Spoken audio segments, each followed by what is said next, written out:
자, 안녕하세요. 논스클래식의 헨리입니다. 네, 새로운 영상으로 찾아뵙는 2022년 연말입니다. 오늘은 뉴비를 모셨어요. 저희가 논스클래식에 얼마 전에 새로 합류해주신 리서처 루시아를 소개합니다. 와! 반갑습니다. 논스클래식의 뉴페이스 루시아라고 합니다. 방송 촬영이 처음이라 좀 긴장되는데 다소 뚝딱이처럼 말해도 양해 부탁드려요. 네, 소개 잘 들었습니다. 네, 언제나처럼 이 영상을 빛내주시는 유미님도 함께했습니다. 안녕하세요. 2022년을 되돌아보기 위해서 저희가 이 신에 대해서 리포트들을 여러 개 살펴봤는데요. 네, 보다 보니까 리서처 루시아님께서 작성해주신 포스트가 있더라고요. 그래서 그 미디엄 포스트를 중심으로 2022년을 되돌아보려고 합니다. 여기 링크 보시면 이 리포트를 직접 확인하실 수 있으니까요. 많은 관심 부탁드립니다. 네, 루시아님, 그래서 저희가 작성하신 그 포스트를 쭉 살펴봤어요. 2022년의 크립토 윈터. 콧물이 나왔어요. 네, 공동 저자 중 한 명이죠. 루시아님께 한번 여쭤볼게요. 이걸 쓰시면서 단 한 가지 전달하고 싶으셨던 메시지가 있다면? 한 가지 전달하고 싶었던 메시지를 꼽자면 저는 뭐 시장이 가장 이제 최고치를 찍었을 때 대비 3분의 2가 날아간 상태인데 그래도 다시 더 올라간다.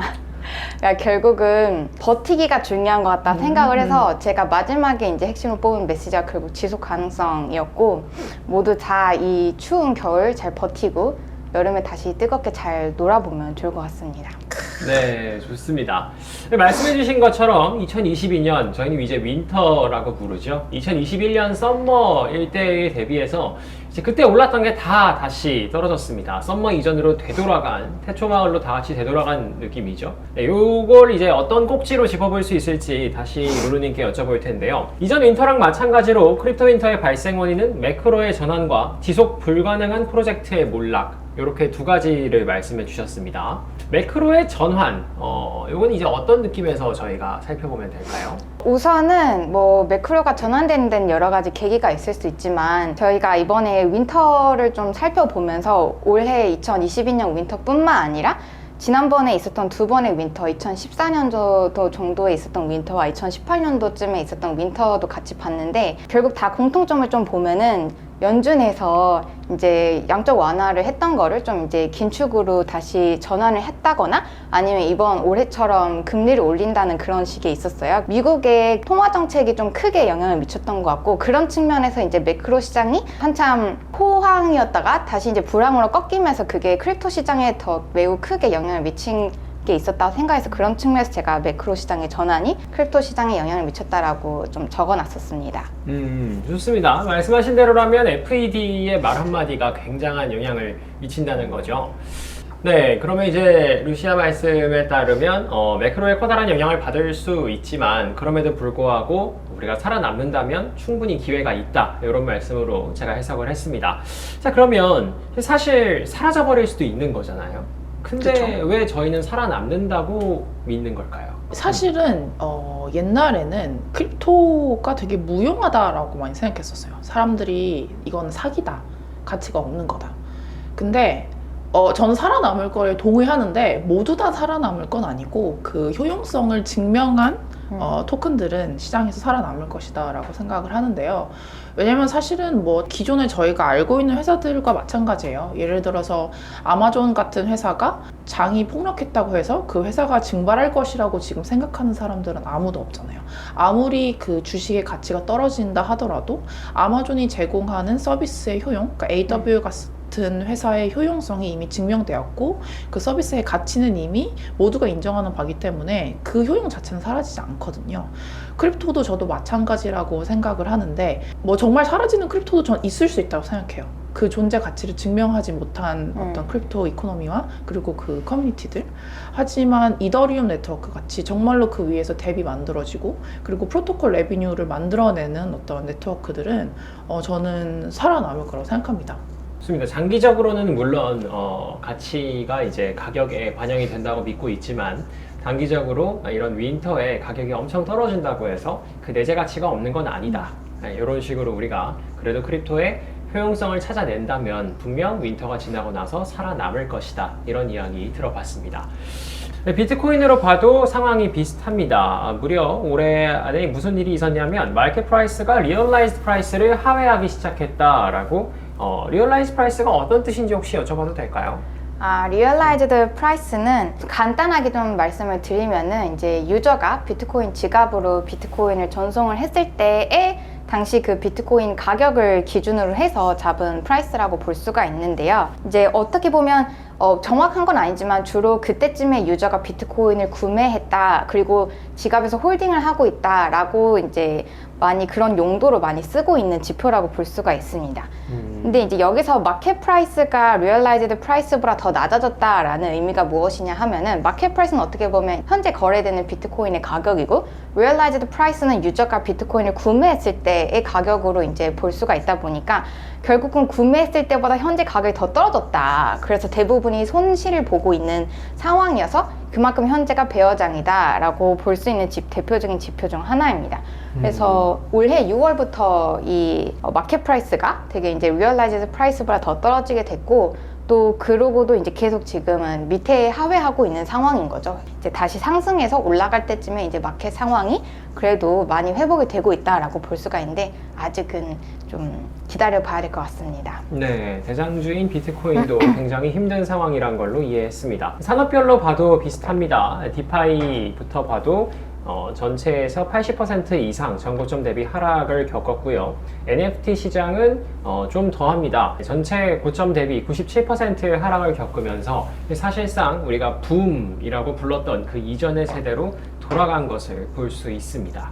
네, 이렇게 2022년의 크립토신을 간단히 되돌아봤습니다. 이제 2023년에는 지속 가능한 프로젝트가 뭐가 있을까 살펴보면서 메사리 리포트에서 그 힌트를 얻을 수 있었는데요.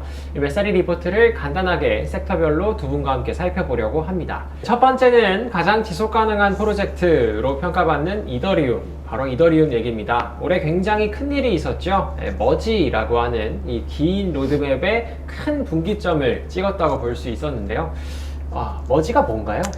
정말 간단하게 말씀드리면 그 이더리움이 원래 POW 방식으로 블록이 생성되었는데 이제 POS 방법으로 블록이 생성됩니다. 그러니까 이전보다 훨씬 적은 컴퓨테이션 비용이 들어가고, 이전보다 적은 그런 환경에 영향이 가죠. 약 99.95% 정도 줄어들었다고 하더라고요, 전력 소비량이.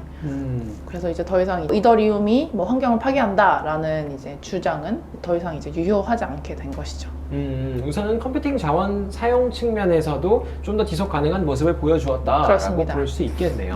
제가 한마디만 덧붙이자면 이 머지가 사실은 저희가 머지가 됐다라고 생각을 하잖아요. 근데 이게 정말로 생각보다 어마어마한 일이거든요. 근데 저희가 지금 요즘 이더리움을 쓰면서 그 이전과 정말 큰 차이를 느끼지는 못하잖아요. 그러니까 저는 그것만으로도 되게 큰 일이라고 생각해요. 변화를 우리가 크게 체감하지 못한다는 게 오히려 저는 되게 성공적인 그 전환이었다. 네. 물론 많은 사람들이 쓰는 프로덕트임에도 불구하고. 그렇죠. 왜냐면은 달리는 기차에 바퀴를 갈아 끼운다고 표현하잖아요. 근데 그 일이 굉장히 아무런 버그 없이 이렇게 스무스하게 될 수 있었다는 것에서 저는 그 이더리움 개발자 커뮤니티의 힘을 저는 느꼈습니다. 좋습니다. 이게 역시나 어떤 한 기업이 끌고 가는 게 아니라 지금까지 이더리움의 그 탈중앙정 방식을 유지를 하면서 유려한 변화를 이끌었다라는 게 또 높이 평가할 만한 일인 것 같습니다. 좀 더 자세히 살펴보면 우선은 인플레이션율이 굉장히 줄었어요.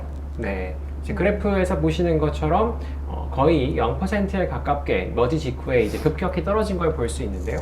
이건 왜 그런 걸까요? 이거는 이제 그래프를 보시면 엄밀히 말하면 이제 인플레이션율이 떨어지기 시작한 시점은 그 EIP15599라는 이제 이더리움 그 임프루먼트 제안, 그게 이제 실행이 되면서부터라고 볼 수가 있습니다. 먼저 EIP15599가 무엇인지 간단하게 설명을 드리면, 이제 이더리움 내에서 어쨌든 이제 좀 네트워크가 어느 정도 트래픽이 좀 많이 모였을 때 그 가스피에 대한 과열 경쟁이 좀 심했어요. 그러다 보니까 오히려 유저의 경험을 더 해치고 이런 게 있었는데, 그런 걸 이제 좀 완화하고자 오히려 수수료 경쟁을 좀 완화시키고 이 수수료를 이제 예측 가능하게 하고자 이 EIP1559 모델을 도입했다 생각하시면 되고, 가장 핵심적인 변화는 크게 두 가지가 있는 게, 하나는 먼저 기존에는 유저가 트랜잭션에 대한 가스피를 개인이 일일이 다 정했다라고 하면은 이제 변화된 부분에 있어서는 이제 특정 블럭에 트랜잭션을 넣기 위해서는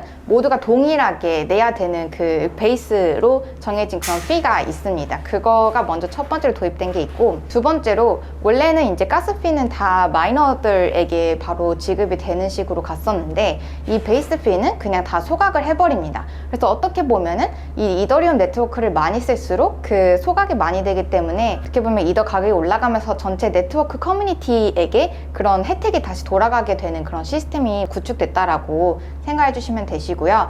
이 머지 이후에 이제 인플레이션율이 또 다시 급격하게 떨어졌는데 그만큼 이제 되게 많은 트랜잭션이 이더리움 내에서 많이 생성되었다라고 보시면 되고, 그러면서 이제 소각되는 이더 양도 많고 실제로 이더가 머지로 가면서 이제 POW에서 POS 방식으로 전환이 된 거죠. 그러면서 이제 원래는 마이너들이 이제 POW를 할 때는 되게 많은 컴퓨팅 자원이 있어야 되기 때문에 그에 따른 보상도 컸어야 했지만 이제 POS로 전환이 되면서 비용도 감소하게 되니 보상도 그만큼 감소해도 여전히 사람들이 적극적으로 이 네트워크 시큐리티를 높이는 데 참여를 할 거다라는 이제 판단 하에 또 신규로 발행되는 이더리움 량도 많이 줄어들게 돼서 심지어 디플레이션으로 가는 그런 결과가 나왔다라고 볼 수가 있습니다. 네, 좋습니다.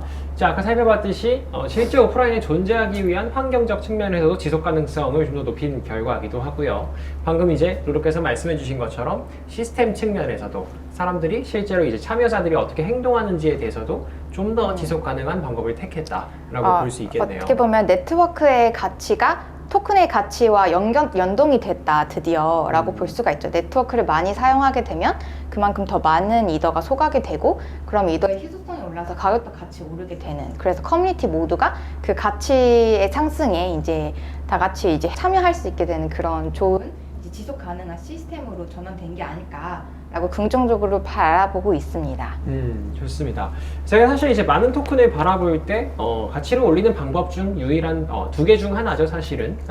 이제 소각을 굉장히 많이 꼽습니다. 근데 그 소각이라고 하는 그 과정이 실제로 토큰의 가치를 나타낼 수 있을까라는 질문에 이미 충분한 유저를 확보한 이더리움이 가능하다라는 답을 보여준 게 아닌가 이런 생각도 듭니다. 자, 넘어가 볼게요. 그리고 이제 이더리움이 우리가 또 이제 2023년에도 주목할 만하다라고 볼 수 있는 포인트 중 하나는 롤업과 모듈러리티의 등장입니다. 그죠? 네, 롤업. GK 롤업부터 시작해서 이제 많이들 들리는 이야기인데요. 롤업이 뭔가요? 롤업은 간단하게 말씀드리면 기존에는 이더리움에서 모두 하던 연산을 다른 체인에서 한 다음에 그 연산의 결과값만 이더리움에 올리는 방식을 롤업이라고 하는데요. 이 롤업이 처음에 등장하게 된 배경은 이더리움의 확장성 문제 때문에 처음에 등장하게 되었죠. 근데 실제로 롤업 기술을 사용하게 됨으로써 확장성이 굉장히 많이 개선되었어요. 네. 트릴레마를 해결하기 위한 다양한 방법 중에 이제 이더리움이 택한 방법은 바로 롤업이라는 방법이다. 네, 그래서 롤업은 사실 이제 우리가 모듈러 블록체인, 모듈러리티의 구현의 한 형태라고 알고 있는데요. 네, 이더리움에서 말하는 모듈러리티라는 개념은 어떻게 이해하면 될까요? 사실 모듈러라는 개념은 이더리움에서 처음 나온 건 아니고요. 다른 이제 리서처분들께서 정의한 내용이고, 모듈러 블록체인이라고 하면 모놀리틱 블록체인과 상대되는 개념인데, 예를 들면 이더리움은 모놀리틱 블록체인이 맞습니다. 왜냐면은 하나의 블록체인에서 엑세큐션과 데이터 저장과 컨센서스, 즉 모든 기능을 하나의 블록체인에서 하는데요. 그러다 보니까 당연히 너무나도 많은 자원이 필요하겠죠. 하나의 연산을 하는데 이더리움 체인에서 너무나도 많은 부담이 가게 되는데, 이거를 조금 해결해 보자고 나온 게 이제 모듈러 블록체인의 개념입니다. 그러니까 어떤 블록체인에서는 연산만 하고 어떤 애는 저장만 하고 어떤 애는 보안 관련된 것만 하자. 사실은 이게 어떤 특별한 기술이라기보다는 새로 나온 용어라고 생각하시면 될 것 같아요. 레이어로 이렇게 구분된다는 뜻이죠? 네, 맞습니다. 결국은 트릴레마를 해결하기 위해서 이제 연산의 레이어를 따로 나눔으로써 좀 더 이더리움이 지속 가능하게 만드는 방식으로 발전을 하고 있다, 이렇게 볼 수 있을 것 같은데요. 실제로 그 역할을 하는 레이어 2들이 요즘 많이 나오고 있죠. 어떤 것들이 있나요? 예를 들어서 아비트럼이나 옵티미즘 같은 친구들이 있는데요. 이 친구들은 그 보안은 이더리움에 의존을 하고 연산만 자신들의 체인에서 합니다. 그러니까 보안은 이더리움에 의존하다 보니까 안정성이 훨씬 높다고 할 수 있죠. 네, 이렇게 지속 가능한 확장을 위한 여러 노력도 있는 반면에 이걸 해결해야 지속 가능하다라고 평가받는 문제도 있습니다. 바로 MEV 문제죠. 어떤 문제인지 혹시 설명해 주실 수 있나요? MEV라는 게 뭐의 약자냐면 옛날에는 Minor Extractable Value라고 불렀는데 요즘은 Maximum Extractable Value라고 해요. 그러니까 다른 말로 하면 최대한 짜낼 수 있는 밸류다라는 거죠. 그러니까 예를 들어서 마이너 같은 경우에는 사실 아비트라지하는 행위에 있어서 최상위 포식자예요. 왜냐하면 그들은 이 하나의 블록에 트랜잭션이 어떤 순서로 들어갈지 다 정할 수 있잖아요. 그리고 그들은 리오더링도 가능합니다. 그러니까 예를 들어서 어떤 트랜잭션 앞에 자신의 트랜잭션을 껴넣어서 경제적 이득을 취할 수가 있어요. 그러니까 어떻게 보면은 이 블록체인 생태계의 뭐랄까 교란자죠. 교란하는 것으로도 볼 수 있죠. 네, 설명 감사합니다. 이제 어떻게 보면 블록의 형태상 있을 수밖에 없는 문제 같은데 이걸 해결하려고 노력하는 다양한 방법이 있다고 들었습니다. 크게는 두 가지 진영으로 나뉘고 있는데요. 먼저 첫 번째는 아예 이 MEV를 뿌리째로 뽑아내자라는 그런 진영이 먼저 있습니다. 그게 이제 어떤 특정 레이어 2를 본인이 직접 만들어서 거기서 이제 뭐 GK 같은 그 암호화 기술을 사용을 해서 애초에 그 트랜지션 내용을 좀 블록 프로포저가 보지 못하도록 해서 MEV 자체를 불가능하게 하려고 하는 그런 프로젝트도 나오고 있고요. 그 반대편으로는 오히려 MEV 역시 어떻게 보면 이더리움 생태계를 좀 더 좋게 만드는 데 사용될 수 있다라는 그런 진영도 있습니다. 이제 대표적으로 플래시봇이 좀 그런 입장이라고 볼 수가 있는데요. 예를 들어서 덱스 간에 이제 서로 같은 코인이지만 되게 가격 차이가 많이 생길 수가 있는데 MEV를 통해서 이런 아비트라지가 많이 일어나기 때문에 결국은 그 가격 격차가 줄어드는 그런 좋은 뭐 이제 효과도 가져올 수 있다라는 그런 입장도 있습니다. 네. 이 각자의 방식으로 MEV를 해결하려고 많이 노력을 하고 있는데 또 이제 어떤 방식이 굉장히 탈중앙적인 방식으로 인정받을 수 있을지는 앞으로 지켜봐야 될 문제인 것 같습니다. 자, 다음 얘기입니다. 이더리움 다음에 이제 메사리 리포트에서는 솔라나를 주요 체인으로 다뤘어요. 사실 FTX 사태로 인해서 저희가 지난 영상에서도 다뤘습니다만 굉장한 타격을 입었던 솔라나죠. 그럼에도 불구하고 아직 지속 가능한 체인이다 라고 믿을 수 있는 이유가 있을까요? 아까 앞전에 말씀드린 것처럼 솔라나 체인만이 가진 어떤 강점들이 있어요. 예를 들어서 뭐 트랜잭션 처리 속도라든지 뭐 이런 것들이 있지만 메사리 리포트 그리고 저도 주목하고 있는 점은 가장 모바일 프렌들리한 앱을 올릴 수 있는 체인을 준비하고 있다는 점입니다. 그러니까 물론 뭐 FTX 사태 때문에 이제 많은 커뮤니티원들이 등을 돌리는 부분도 없잖아 있지만 내재 가치는 여전히 존재한다고 생각하기 때문에 그래도 2023년? 4년에는 그래도 또 예전의 명성을 조금씩 회복하지 않을까 싶어요. 근데 물론 저는 2021년에부터 시작된 그 솔라나의 어떤 붐이 있었잖아요. 다소 과열이 아니었나 생각은 하긴 합니다. 제 자리를 찾아가는 것 같아요. 이제 일정 이상의 어떤 또 유저를 모으려면 어느 정도의 노이즈는 필요하겠습니다만 진정으로 솔라나가 해결하려고 했던 문제 그리고 더 좋은 특성을 활용해주는 유저가 살아남는다면 또 함께 같이 체인도 살아남을 수 있지 않을까 하는 기대를 표해 봅니다. 네, 다음 코스모스 얘기입니다. 코스모스 큰일이 여러 가지 있었다고 하죠. 우선 가장 유명했던 건 DYDX의 마이그레이션입니다. 맞나요? 맞습니다. 네, 어떤 일이 있었죠? 사실은 블록체인의 킬러 앱 중에 하나잖아요, DYDX가. 그런데 DYDX가 ZK 롤업에서 코스모스 체인 쪽으로 옮겨왔는데 사실 코스모스 쪽에서는 굉장한 어떤 일종의 승리라고 할 수 있겠죠. 왜냐면 그만큼 굉장히 많은 유저들이 코스모스 진영으로 넘어온 것이기 때문에. 그리고 DYDX가 왜 코스모스 쪽으로 넘어왔냐라고 하면 정말 그 체인을 관리하고 운영하는데 정말 편리하기 때문에 넘어온 것도 있어요. 그래서 코스모스가 그만큼 어떤 유저 프렌드리 아니면 뎁을 개발하는 입장에서도 굉장히 편안한 어떤 개발 환경을 제공해주고 있는 게 아닌가라고 추측을 해볼 수 있고요. 네. 상당한 유저를 보유했던 이 오더북 기반의 덱스죠. DYDX의 이동이 사실 코스모스의 지속 가능성을 역으로 보여주는 거 아니냐라는 말씀이신 것 같습니다. 네, 그래서 코스모스가 무엇 때문에 이렇게 인기를 얻었을까? 코스모스가 하고 있는 노력들을 살펴봤습니다. 그 중에 아마 주요한 게 아톰 2.0이라고 리포트에서 짚고 있네요. 아톰 2.0, 뭐가 달라진 건가요? 사실 달라지기 이전입니다. 왜냐면은 아톰 2.0, 그러니까 프로포설 같은 것들이 이제 나오긴 했는데 다른 커뮤니티 멤버들의 거센 반대에 부딪혀서 실행까지는 굉장히 시간이 오래 걸릴 거라고 생각합니다. 그러니까 아톰 2.0이 뭐냐면 이더리움 2.0이라고 하듯이 아톰 2.0이라고 하는 건데 사실은 지금까지는 각각의 앱체인들이 자신들의 밸리데이터를 셋업을 해서 보안도 자신들이 직접 책임을 졌어요. 근데 아톰 2.0은 코스모스 허브가 마치 그런 하나의 보안 레이어처럼 역할을 해서 그 코스모스 허브에 각각의 앱체인이 보안을 의존하자라는 그런 일종의 프로포설입니다. 근데 이게 사실은 되게 많은 논란이 있는 게 그렇게 되면 사실 다른 앱체인이 결국에는 이제 코스모스 허브에 의존을 하게 되는 거거든요. 그러니까 사실은 기존의 앱체인의 장점이었던 그 각각의 체인의 주권성이 많이 조금 저하되는 부분이 있죠. 그래서 여기도 두 진영으로 나뉘어서 싸우고 있습니다. 네, 설명 잘 들었습니다. 네, 자, 이렇게 2022년과 2023년, 지금까지는 어떤 게 좋았고, 앞으로는 어떤 체인이 왜 지속 가능할 것 같은지, 이 블록체인들의 이야기 한번 살펴봤습니다. 네, 오늘 처음 나오신 루시아 씨. 네, 사실 저희는 루루씨라고 부릅니다만, 루루씨는 어떠셨나요? 오늘 제 인생 첫 방송 촬영이라 많이 긴장을 해서 말도 많이 더듬고 뭐 여러분들에게 전달하고자 하는 메시지가 잘 전달됐을지 의문스럽지만 댓글로 적극적으로 궁금하신 거 있으면 질문 주시면 저희도 또 열심히 또 부족했던 부분들 답변 드리면 좋을 것 같습니다. 그리고 모두 새해 복 많이 받으세요.